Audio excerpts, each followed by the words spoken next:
everyone. Welcome back to another episode of Senior Living Today. I'm excited to welcome Tony Berardi, President of Springfield Masonic Community, and Jason French, President of Western Reserve and Browning Masonic Community, back with us here again this week. Thank you both for joining me. Glad to be here. So last week, we discussed the different types of communities available in senior living and what makes them different from each other. And today we're going to talk about the different types of contracts you might be presented with when you're looking for a community to move to. So let's start out with a rental contract. What does this mean for the individual considering to move? What is a rental contract? All right, I'll take this one. Well, a rental contract sounds just like what it is. It's something where you come in and you don't own anything. You just kind of rent the space and you get the services that are provided by the facility. So if you're looking into independent living and you're renting either a villa or a condo or an apartment, depending on what they have to offer, it means that they own the facility, they take care of the facility, and you are part of the campus from a lifestyle standpoint and from an amenity standpoint, whether they have a clubhouse or a gym or anything like that. And then there's usually some sort of exit clause on there as well. Some have a duration of time, whether it be like an annual agreement or a 12-month agreement, and then some are month to month.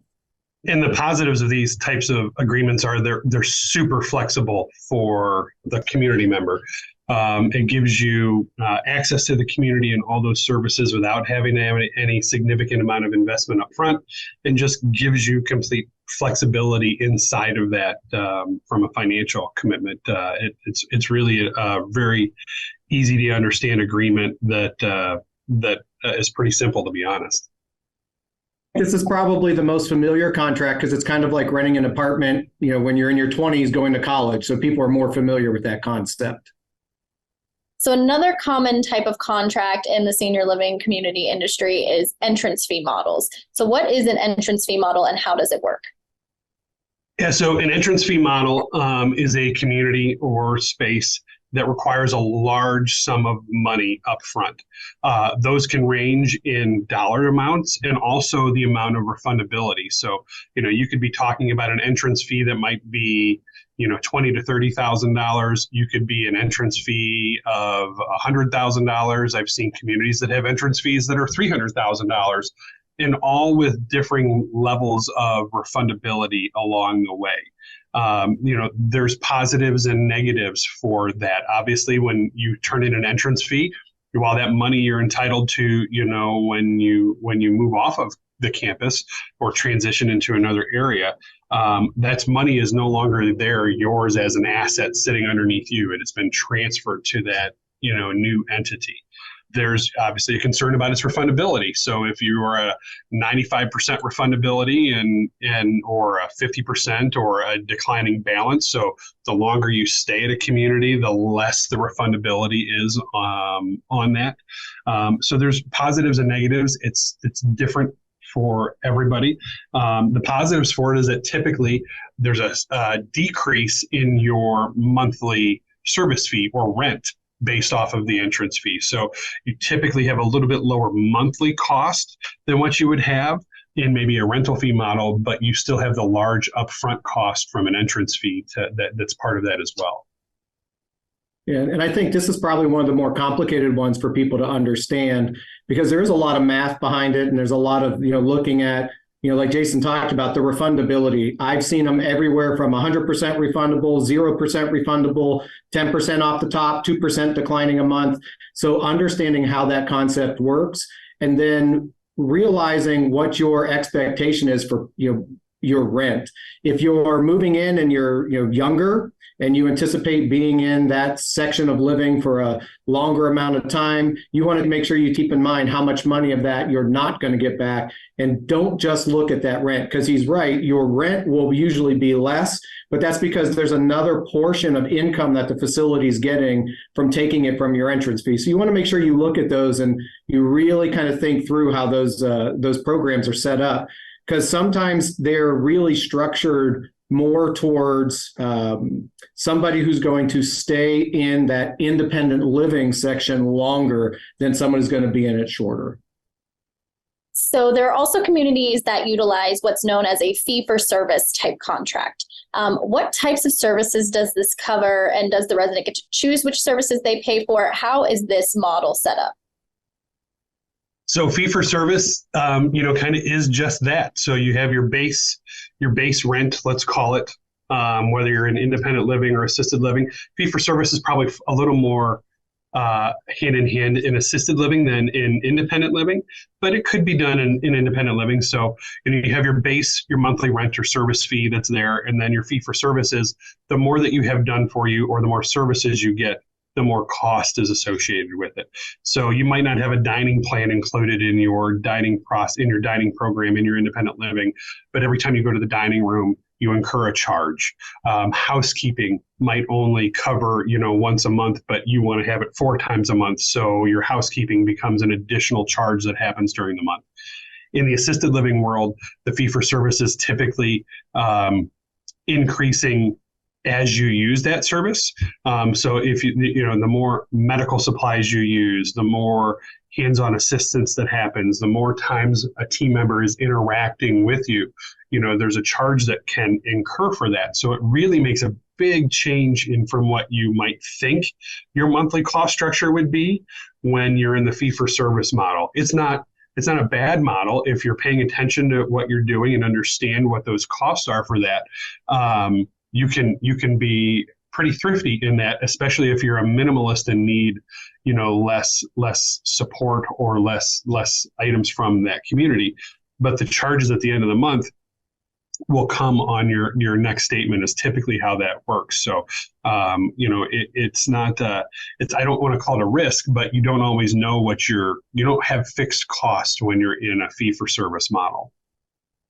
And there are some advantages in a fee for service. Sometimes if you're a fairly healthy person, and you look at facilities that have different levels of care, different tiers of care, sometimes people feel like they're paying for services they're not using. And that's where the fee for service model kind of fits those people, because then if they have like a short-term illness and they need more assistance, they can usually gain that, and then they're only paying for that during a short period of time. So there is some advantages to it, but a lot of it really comes down to where that fee for service is. When I've seen it in an IL world, it's usually in a like smaller community, and maybe the services are things like housekeeping, like Jason said, or I've even seen some facilities will partner with a home health company and offer special rates to their people, and then they supply those, and you get billed as you use them. So it's kind of been a variance of how different facilities or different entities will utilize the agreement, but understanding that when you call and you need something, it's kind of like room service. It's usually more expensive when it's an a la carte fee than it is something that's built in. So with a fee for service type contract, it would be important to talk with the community to understand what is included, what is an additional charge, so that you know that up front. Yes.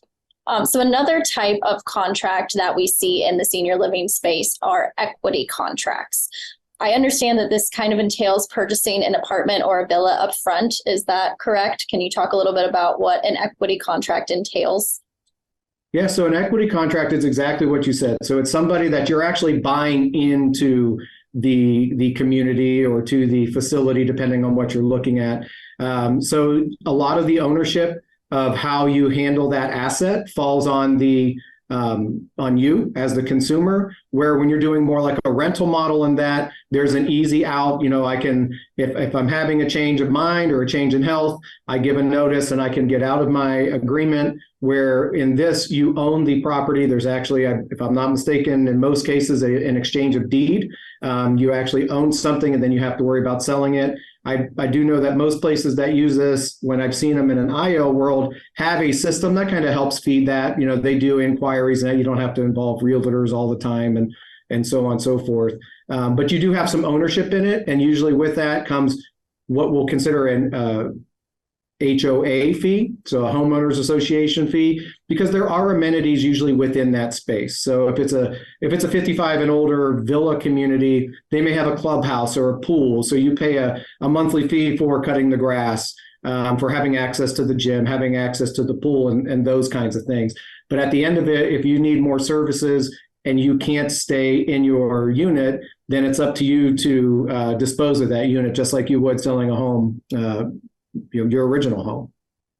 And the benefits from the equity is that you truly are, the owner of that piece of property or location or condo. So, if you're doing renovations and you want to add a bathroom to the house, or you want to, do something internally, redo the kitchen, those are things as the owner of that space you're able to do. In other spaces, you wouldn't necessarily have the freedom to just, make alterations to your space, on your own and customize, where in the equity situation, you would have way more freedom to obviously do that. And Jason brings up a good point, because in some of the other agreements, facilities and communities will allow you to make those alterations, but at the end of the day, you walk away from them and they're the ones who benefit. In the equity, it's just like doing home improvements on your home. You can actually maybe get more for the unit when you sell it and maybe make some of your money back. So it's kind of similar as to if you were going to purchase a condo in a community, for example. Very similar. So now that we've gone through all the different types of contracts, can you guys talk about what type of contract is offered at the Ohio Masonic communities and what potential residents can expect? Sure. So we offer rental agreements at all levels of care. So starting in our independent living with our villas and our apartments, everything's a rental agreement. There's a 30-day discharge notice that you have to supply to get out of it. So we're very upfront coming in on what the charges are, and we lay out what our expectations of service delivery are depending on the level of care. When you look at our assisted livings, we have a tiered assisted living rate. So we have different levels of care that we provide at different interims of payment. So the more care you need, obviously, the more expensive it is, but it's all based off of how much services you're receiving from the facility staff. I go back to what I said earlier about the rental fees, is that, it's a pretty standard agreement that most folks would be used to in terms of renting an apartment and been around that experience. It's pretty straightforward and plain dealing. So you understand, what you're getting yourself into, what those commitments are, and then even the flexibility then of, while the initial agreement might be listed as annual, a 30-day out with a written notice is something that's extremely flexible in our space that I don't think we do a good enough job talking about how different that is than a lot of other senior living contracts in our areas. So as we close out today, what information should potential community members bring with them when they are looking for a new home, or what types of questions should they be asking when it comes to looking at the contract type offered at that community? Yeah, I think number one is you've got to ask yourself, what is it that I want in my senior living experience? What are those expectations? Think about the amenities that you want to have in your lifestyle. Do you want everything under one roof? Do you want to be in a community where you're in more of a senior living apartment and then you are still residing inside a city in a township? Do you want to be part of a community? What are those things that personally are driving you into this decision-making process? And then as you're starting to look at those spaces around you, how do those all fit with what you want your lifestyle to be? While there's plenty of options out there in senior living, we're all different in how those are offered. And then even in the contracts, deciding for yourself what makes the best sense, and certainly when looking at entrance fee contracts, understanding, what those benefits, both pros and what those cons can be from that.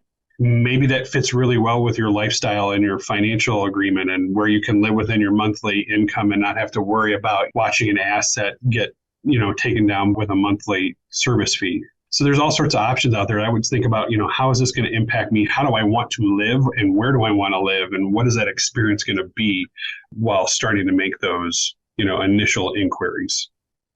Jason's exactly right. Start with how you want to live, and then try to, go through all the different communities and options that are out there. And when you find a place that you want to be at, then start going through the questions of the contract. Some of the other things you need to keep in mind is your health and, chronic issues and things like that, making sure that not only can I take care of myself now, but how am I going to be taken care of in the future, and looking at those, and not only understanding what the contract and obligations are for the level of care I'm entering into, but what are they going to look like as I move on through the future? So if you're looking to move into a continuum of care retirement community and the contract and everything suits you for the independent living sector, what's it going to look like once I need to progress through that, through that campus? So understanding it from front to back, understanding your preferences and what you want out of it is vitally important.